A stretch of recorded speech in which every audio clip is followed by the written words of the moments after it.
많은 지체들이 고향에 가신 것 같은데 여러분 평소 때보다 배나 힘을 더하셔서 제가 말씀을 증거할 테니까 여러분도 배나 힘을 더하셔서 아멘으로 하나님께 영광 돌리기를 축복합니다. 오늘 추석 연휴 첫날인 주일날 하나님을 경외하는 마음으로 그래도 몸된 교회를 섬기고 고향길에 가시려고 시간을 띄어서 하나님 앞에 나오신 여러분 모두에게 우리 하나님께서 특별한 은혜를 더하여 주시기를 축복합니다. 특별히 민속의 명절인 한가위 추석을 맞이해서 가족 친지를 만나러 오셨다가 오늘 우리 서울수목교회 예배 공동체와 함께 예배하는 분이 계시다면 정말 잘 오셨습니다. 하나님 안에서, 예수님 안에서 여러분 모두를 환영하고 축복합니다. 우리 옆에 있는 분에게 축복하길 원합니다. 예수님이 함께 하십니다. 축복합니다. 굉장히 어색한 것 같네요. 주님 안에서 우리는 한 가족이니 그리스도 안에서 행복한 믿음의 예배 공동체로 함께 서기를 소망합니다. 이번 명절에 여러분 믿지 않는 가족들, 친지들을 만나는 분이 계실 것 같습니다. 주님을 믿지 않는 그분들보다 우리의 형편이 조금 연약할 수 있습니다. 집도 작고 차도 작고 돈도 별로 없고 사회적인 명성도 부족할 수 있습니다. 그러나 그들이 없는 것이 우리에게 있는데 내게 은과 금은 없지만 그리스도 예수님 권능의 주님이 우리와 함께하고 계십니다. 그래서 여러분 당당하십시오. 어깨를 피십시오. 나를 사랑하시는, 우리를 사랑하시는 하나님이 우리와 함께하고 계십니다. 우리를 사랑하시는 하나님께서 우리를 넉넉히 이기게 하심을 믿으시면 아멘! 로마서 8장 37절 말씀이 이렇게 말씀하고 있습니다. 우리 함께 믿음으로 같이 한번 읽어보시겠습니다. 그러나 이 모든 일에 우리를 사랑하신 이로 말미암아 우리가 넉넉히 이기느니라. 아멘. 여러분, 우리가 이기는 비법, 우리를 사랑하시는 하나님으로 인해서입니다. 우리가 세상 사람들보다 많은 거 가지고 있지 않고 건강도 그냥 그렇고 사회적인 명성도 그냥 그렇다 하더라도 여러분 괜찮습니다. 예수님이 함께하고 계십니다. 주님이 우리를 보배로운 자녀로 성령으로 인치시고 계십니다. 나의 안에 거하라. 우리 하나님을 같이 붙잡고 함께 이 찬송을 주님께 드리겠습니다.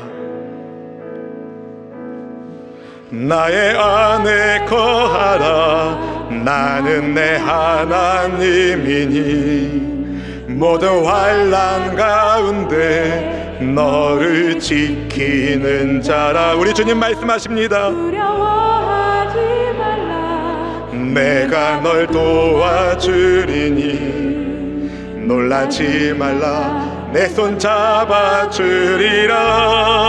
잡아주리라.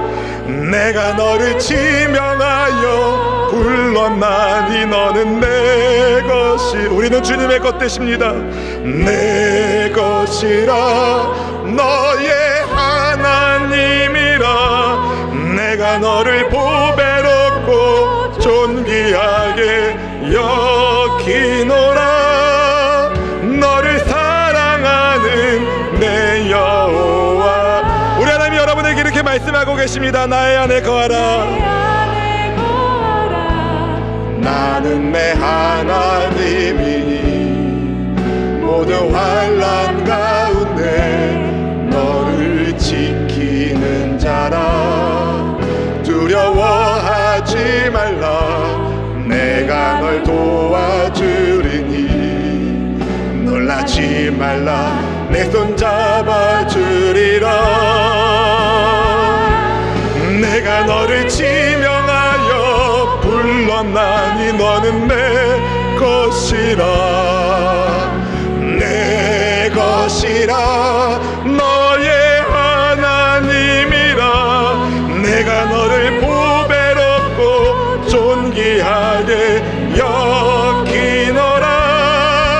너를 사랑하는 내 여호와. 우리 주님 이렇게 말씀하십니다. 내가 너를 지명하여 불렀나니 지명하여 불렀나니 너는 내 것. 우린 주님의 것. 내 것이라.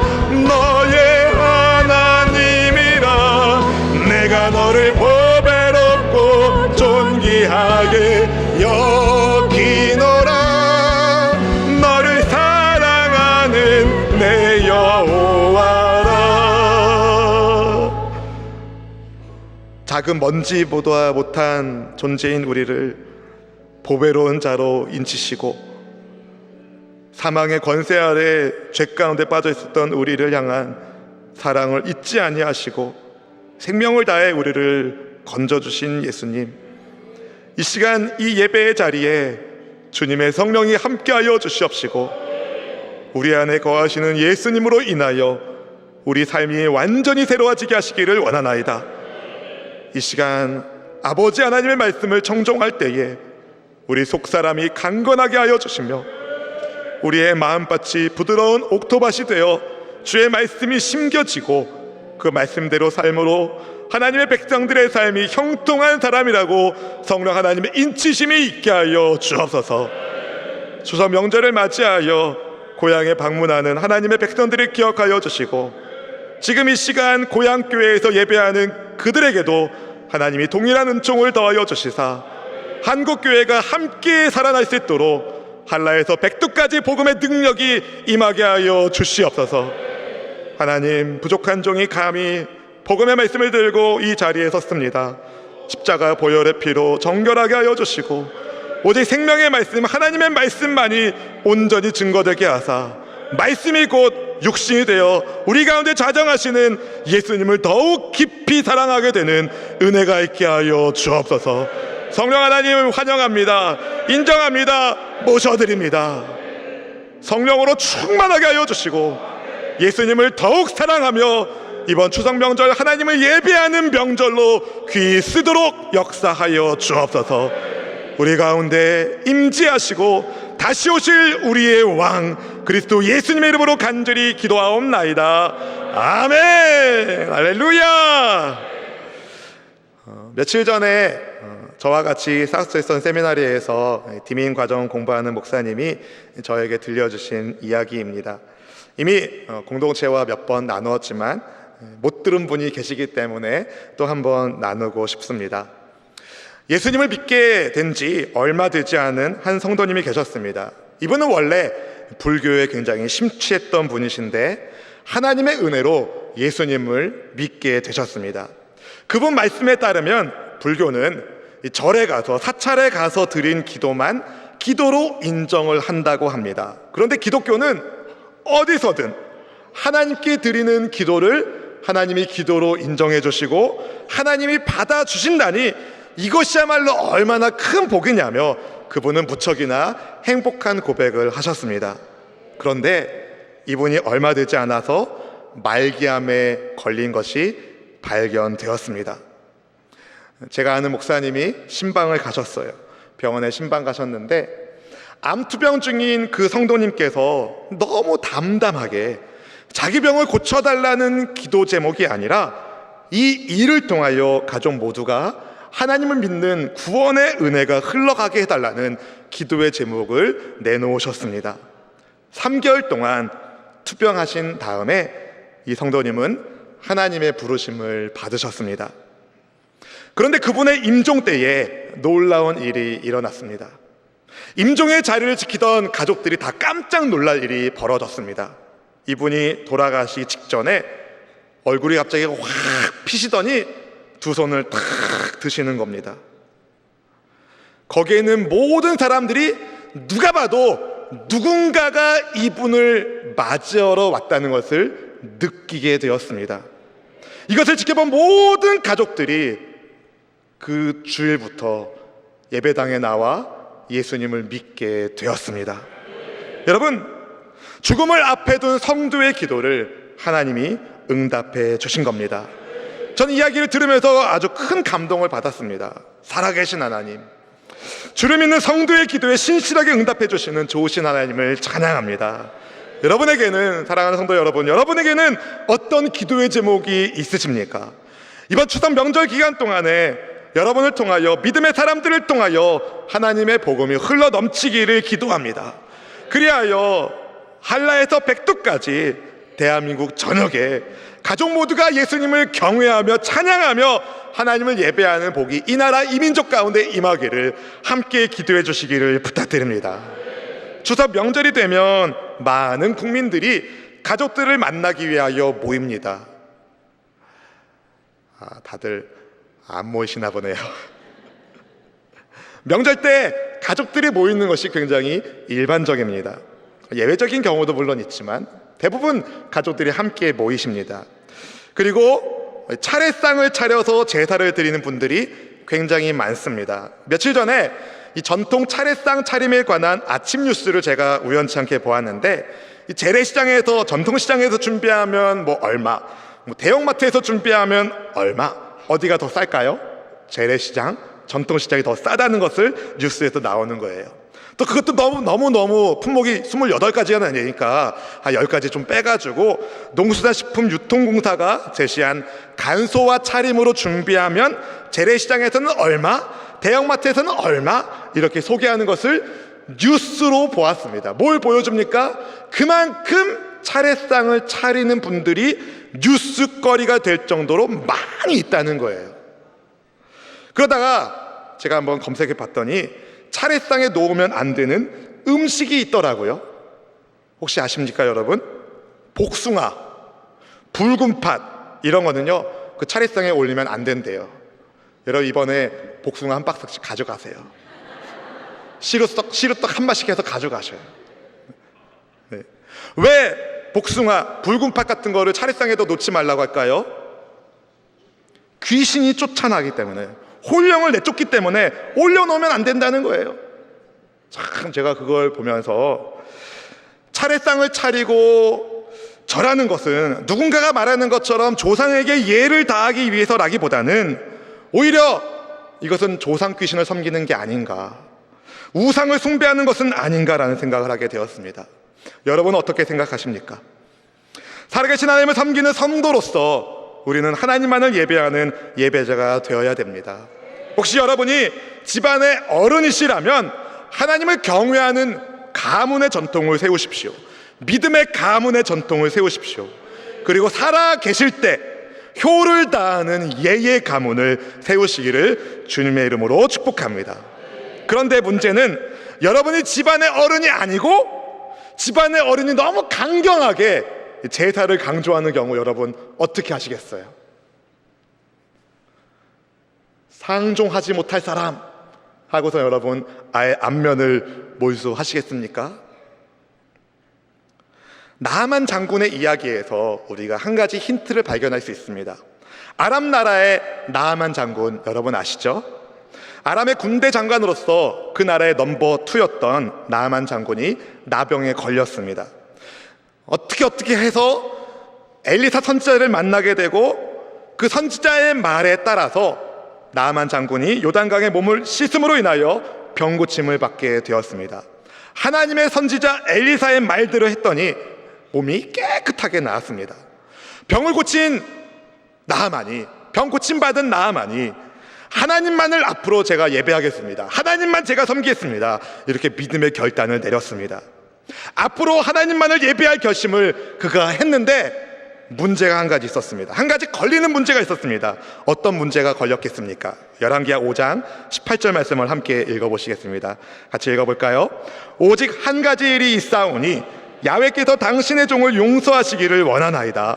곧 내 주인께서 림몬의 신당에 들어가 거기서 경배하며 그가 내 손을 의지하심에 내가 림몬의 신당에서 몸을 굽히오니 내가 림몬의 신당에서 몸을 굽힐 때에 야훼께서 이 일에 대하여 당신의 종을 용서하시기를 원하나이다 하니 아멘. 아람 왕이, 자기가 모시는 아람 왕이 림몬의 성전에 예배드리려고 들어갈 때 왕을 부축하며 모셔야 되는 나아만이 어쩔 수 없이 허리를 굽히고 림몬의 성전에 들어가야 했습니다. 이게 나아만에게 고민이 된 겁니다. 하나님만 예배하길 원하는데 그럴 수 없는 현실을 걱정하면서 나아만이 이야기하는 겁니다. 하나님, 저를 용서해 주십시오. 여기에 대해서 하나님의 선지자 엘리사가 뭐라고 대답을 합니까? Go in peace. 안심하고 돌아가라고 말합니다. 안심하고 돌아가라. 열왕기하 5장 19절 상반절 말씀 함께 읽어보실까요?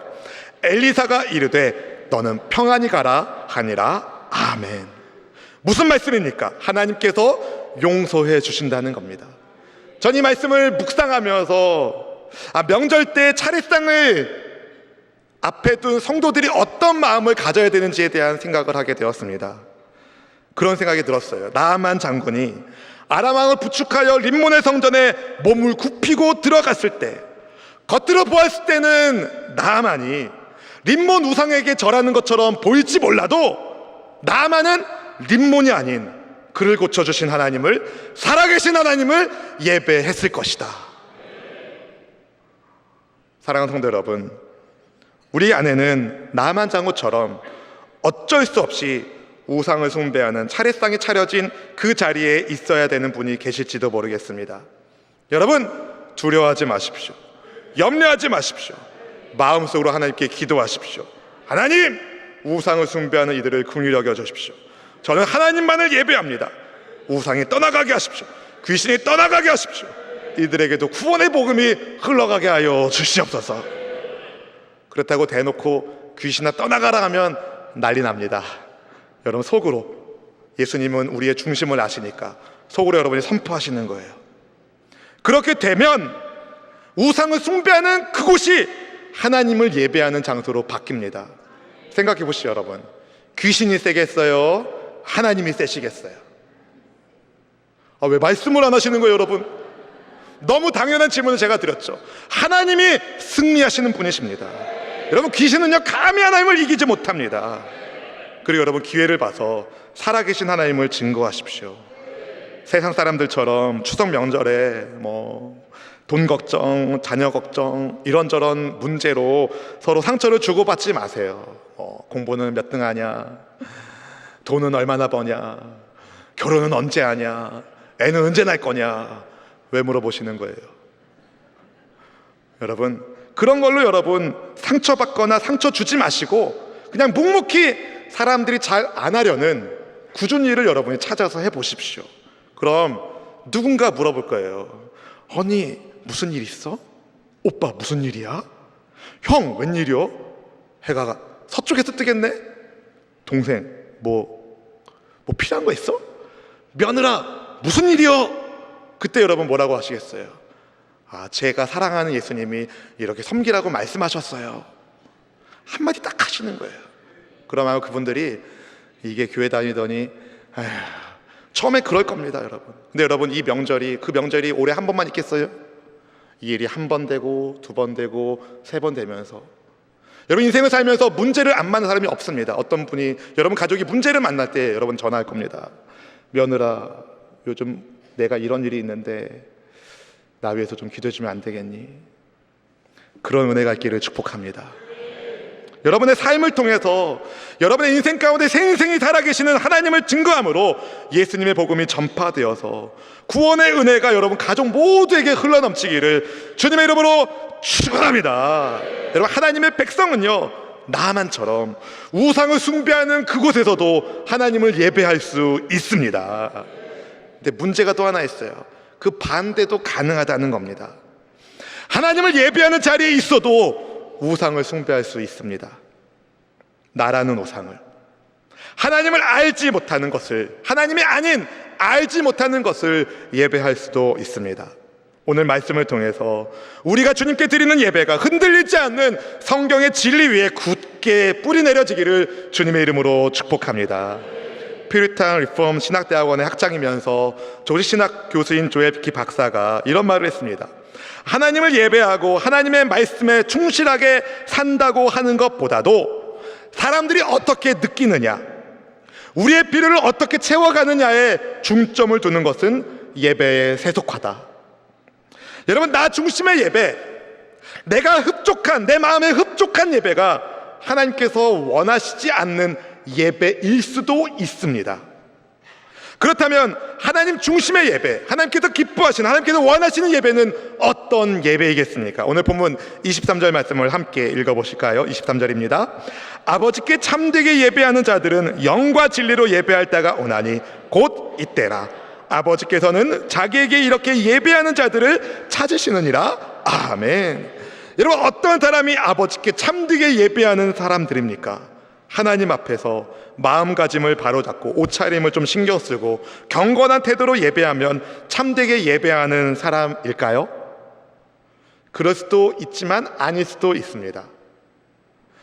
하나님께 예배할 때 여러분 옷차림을 신경 쓰시고 제일 깔끔한, 제일 좋은 옷으로 입고 그렇게 하나님 앞에 나오는 것이 중요합니다.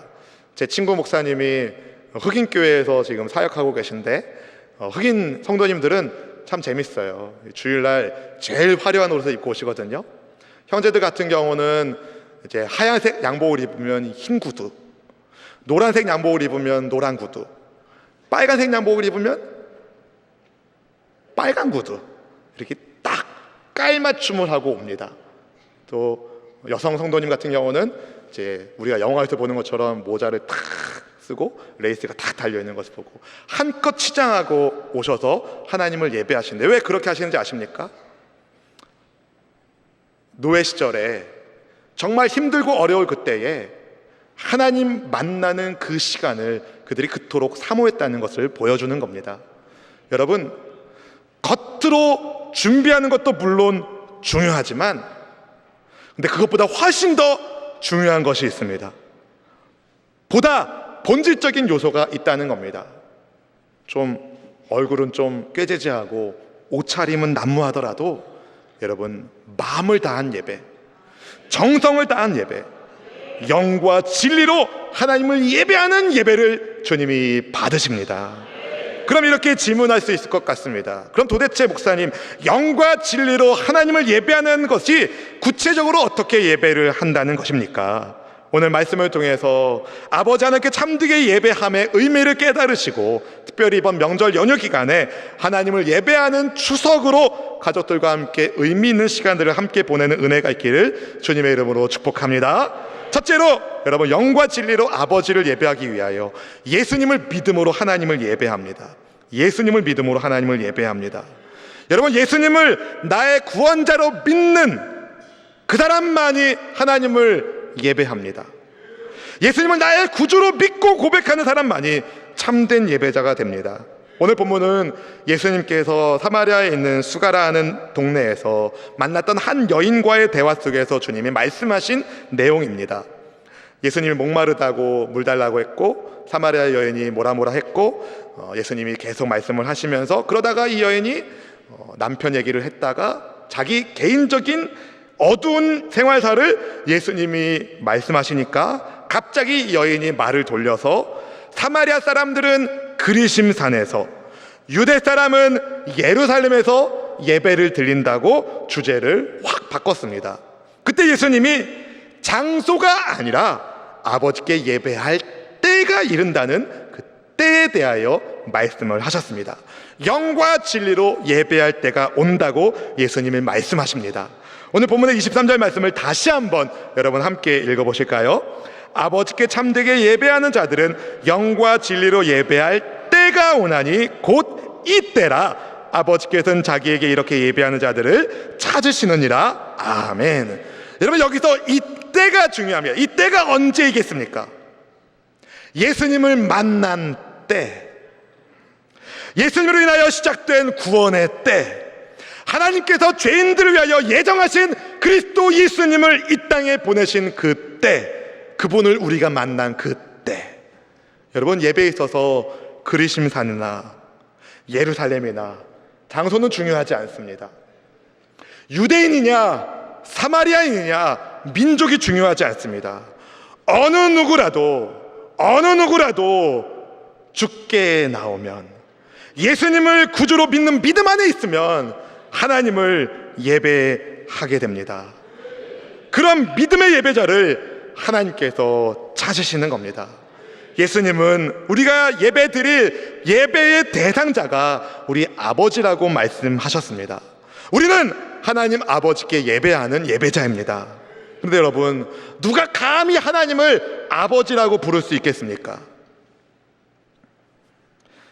오직 거듭난 사람만이, 예수님을 믿는 사람만이 하나님을 아버지라고 부릅니다. 요한복음 1장 12절 말씀 우리 함께 같이 읽어보실까요?